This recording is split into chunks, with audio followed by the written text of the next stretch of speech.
Я считаю, что заявление Александра Онищенко, который обвинил Петра Алексеевича Порошенко, президента Украины, в политической коррупции, стало бы темой номер один в любом государстве, где торжествует законность или где хотя бы есть видимость торжества законности. В Украине эта тема темой номер один не стала, в том числе благодаря украинским СМИ, которые посчитали, что эта тема не заслуживает того, чтобы стать темой номер один. В любом случае, я считаю, что несправедливо то, что мы до сих пор еще не общались с Александром Онищенко.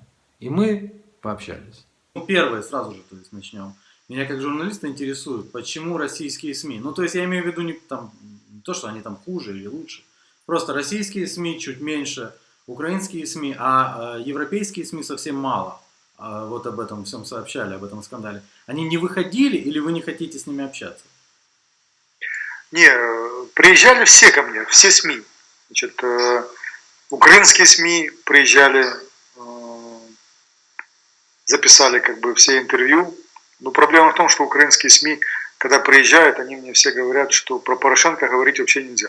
Вот так? Если, да, вот приезжал ко мне Интер, первое сразу же, что ведущая говорит, там они там снимали меня там час, говорит, про Порошенко у нас четкая установка, вообще говорить нельзя. Соответственно, ничего не показали. Приехал 1+1, там 2 часа меня снимали, интервью. Та же история, я так понимаю, что Коломойский сделал интервью, а потом решил торговаться с Петей моим интервью, выставлять его нам на 1+1 или нет. Ну и также все остальные. То есть на все украинские медиа стоит жесткий запрет, благодаря тому, что вот российские там берут, они на меня там выходят там, через пресс-секретаря, ну и всяким. Приезжают, они берут, за счет этого хоть как-то начинают привлекать европейские СМИ. То есть они приезжают, берут там интервью и выходят, то есть постепенно.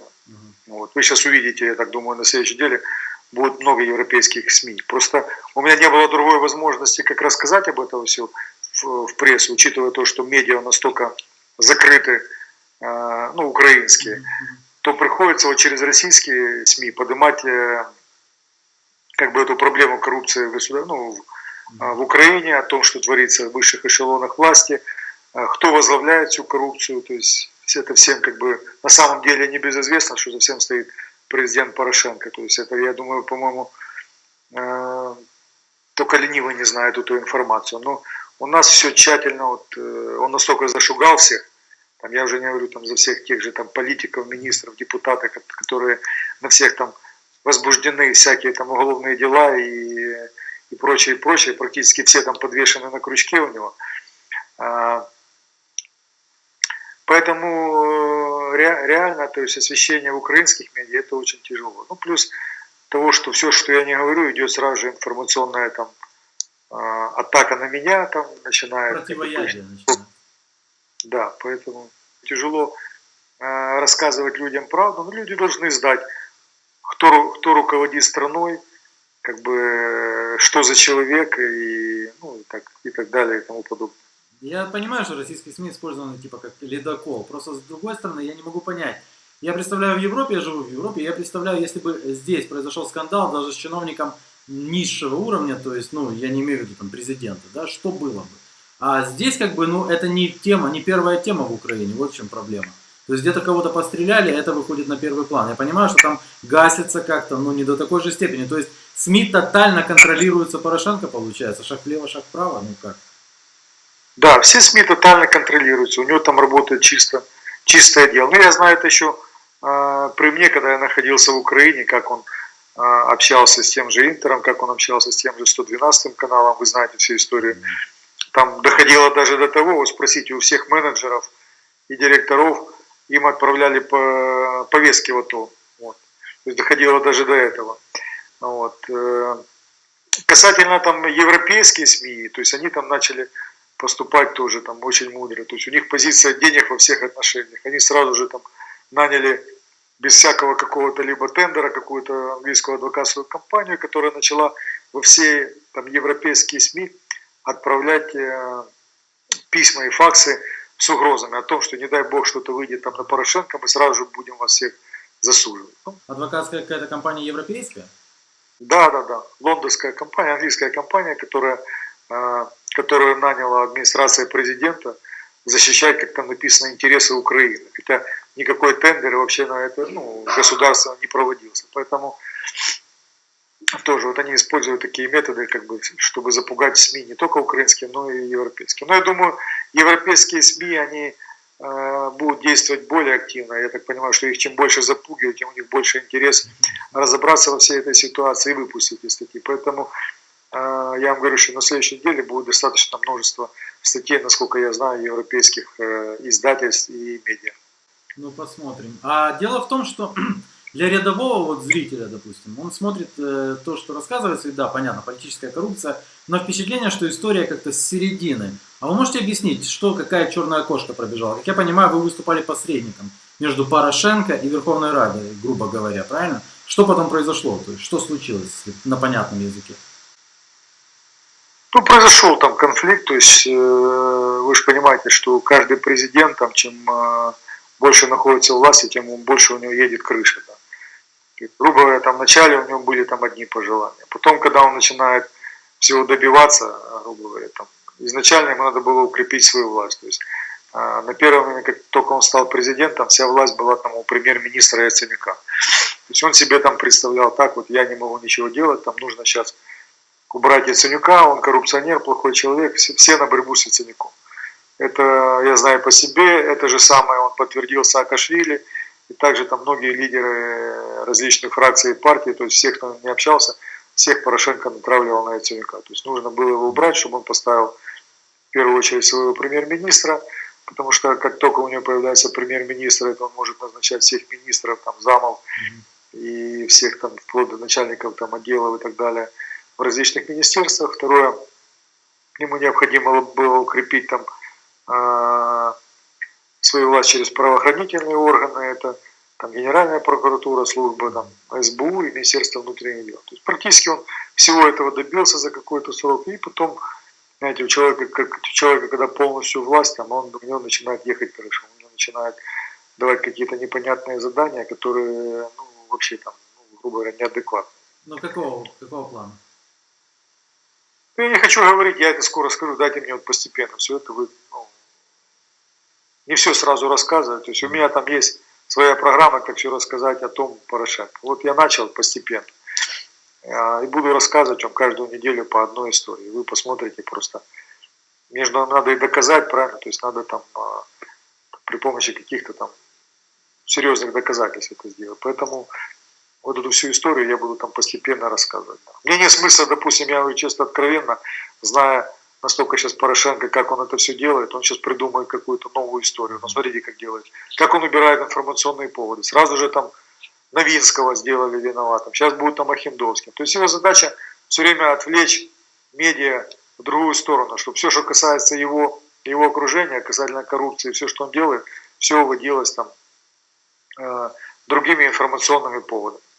Вот, тем более Новый год, сейчас все люди будут отдыхать, поэтому я буду бороться до конца и буду рассказывать об этом не так, чтобы это все загасло, а так, чтобы люди знали об этом, кто управляет страной. А вот эта вот ситуация степ-бай-степ, это не для того, чтобы они вышли с какими-то встречными предложениями? А у меня нет предложений, у меня с ними предложения все закончились.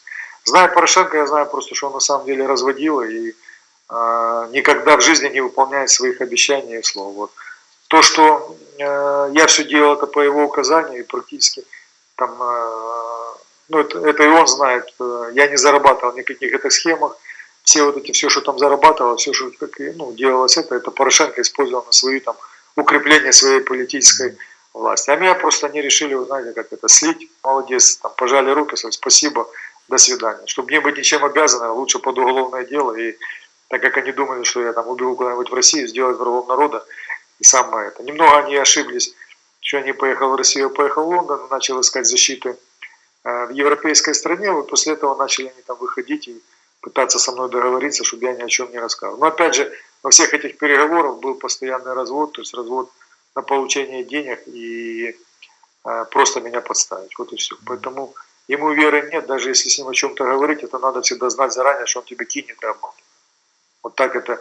Можете спросить любых бизнесменов, вот всех, кто с ним имел дела, его бизнес-партнеров, людей, которые с ним общались там, по 20, по 30 лет. Посмотрите там на того же Жванию, на того же там, я не знаю, Мартыненко. То их он всех перекидал, все они ходят под уголовными делами, то есть как бы когда ему что-то нужно было, он их использовал, а потом просто взял и убрал, да, как, знаете, вот, как ненужный материал. Вот я, допустим, слышал от радикала, да, от главного о том, что он чистый, но потом оказалось, что это, знаете, ну как бы не очень соответствует действительности, да, по поводу там 50 миллионов. То есть, когда он говорил, что он не брал, единственный практически из Рады, что они не брали, Ляшко, предлагалось.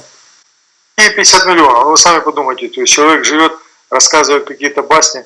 Реально при торгах Ляшко всегда просто завышал цену. Он завышал как? Если ему предлагали 5, он хотел 10. Да. 50, ну вообще об этом. За 50, я думаю, Ляшко бы плясал и танцевал в Раде, и бегал, и все на свете. Да. Какие 50 миллионов предлагали? Я имею в виду просто, когда, допустим, он заряжал какие-то суммы, ему их не давали, тогда он просто выбирал и начал кричать, что кругом все куплено, и все плохо, и кругом одна коррупция. Он такой же продажный, как и все там, я не знаю, ну не хочу говорить как все, но как его можно было купить и решить с ним любой вопрос за день. Вопрос стоял только цены. Так. А этому вот есть фактические подтверждения, ну, допустим, впоследствии это будут обнародованы? Ну, я думаю, будут, да, посмотрим. Касательно того, что нашим спором по поводу генерального прокурора, я же вам рассказывал. На тот период Ляшко я предложил 5 миллионов, он хотел просто 10. И вы посмотрите, вот если видео, когда проголосовали за генерального прокурора, он выбежал и начал там кричать, бегать, прыгать, да, как да, это да, так, что не ушли его интересы на самом деле, что вот без него хватило голосов. То есть Ляшко на самом деле точно такой же торгуется просто, когда, вы же сами понимаете, где он начал. Начал он там с одними людьми, потом перебежал к другим. То есть он все время бегает между теми, кто платит. Кто больше платит, там он и есть. Никакой там любовью к родине или там патриотизмом вообще и не пахнет. То есть он чисто, его задача кричать, там, вопеть, рассказывать, как все плохо, чтобы к нему пришли, просто и договорились и дали денег. Вот это вся его политика. Я понял, хорошо. Как мочился Яценюк? То есть вы можете сказать конкретно, на что шли деньги? На оплату там бабушек беззубых, допустим, сколько это стоит подогнать под Кабмин, или там на оплату каких-то постов от фантазера там Подоляка, которого читает только Подоляк. Как мочился Яценюк? Кто конкретно из СМИ, вы можете сказать, это же не политики, из СМИ, кто брал деньги? Ну, слушайте, это я не хочу говорить, то есть называть там людей, и не собираюсь на самом деле это делать, потому что я не хочу никого подставлять в плане там депутатов или в плане там каких-то СМИ. Но я говорю, что были это там и различные ток-шоу, выступали многие политики, были и коррупционные скандалы, вы сами знаете, там, в том числе и тот же Гордиенко, который выступал и рассказывал про коррупцию Яценюка в Кабмине. Те же плакаты «Беги, кролик, беги», ну и многое.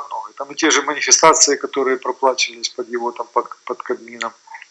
То есть задача Порошенко была опустить рейтинг Яценюка там до минимума, что он практически сделал. После чего он поехал в Америку и сказал, как может быть премьер-министр с таким низким рейтингом. Вот надо его заменить, надо поставить своего. Ну, что он и сделал успешно. Можно сказать, организаторским способностям Порошенко действительно, он способный, там, талантливый по поводу того, как укрепить свою власть, как, допустим, поругать людей между собой, это его, как бы это он делает на великолепно. То есть у него задача там натравить одну группу на другую, чтобы все между собой воевали, а он все решал. Вот это так, как его политика, как он все делает. И если вы помните, там, если Янукович пришел только в конце к этому там, своему управлению, в конце срока, то Порошенко это все сделал за 2 года. То есть всех обложил, поставил своего генерального прокурора, главу службы СБУ, на всех практически там депутатов, которые, допустим, ему необходимо там добирать голоса, возбуждены уголовные дела, есть определенные там, партийные группы в парламенте, которые он контролирует, то же самое. То есть сейчас основная задача всех правоохранительных органов как можно больше пособирать на всех уголовных дел, чтобы все были у него как бы подвешены на крючке. И когда нужно там определенные вещи, там голосовать или еще что-то, он делает так, что вот напоминает их об этих уголовных делах. Если в начале еще парламентской каденции там различным группам он давал какие-то там предприятия, грубо там, одни там занимались там раздобычей, вторые там занимались там еще чем-то там таможней или то сейчас он всех всего лишил, и вот так он либо там какими-то мелкими финансовыми взносами, либо напоминанием о том, что у каждого у них там висит какой-то висяк, он решает свои проблемы. Но вы тщательно уходите от конкретики, то есть, ну вот почему? Если я говорю про СМИ, то есть я слышал порядок цифр, да, 3 миллиона в месяц там по поводу Мочилова и Яценюка, но ничего такого, чтобы там сильно интересного я не видел в СМИ по поводу именно, по поводу премьера тогда. И мне интересно, куда шли деньги и конкретно, можете назвать одно СМИ? Я не буду говорить ни одном СМИ, я не буду сдавать СМИ там, или депутатов.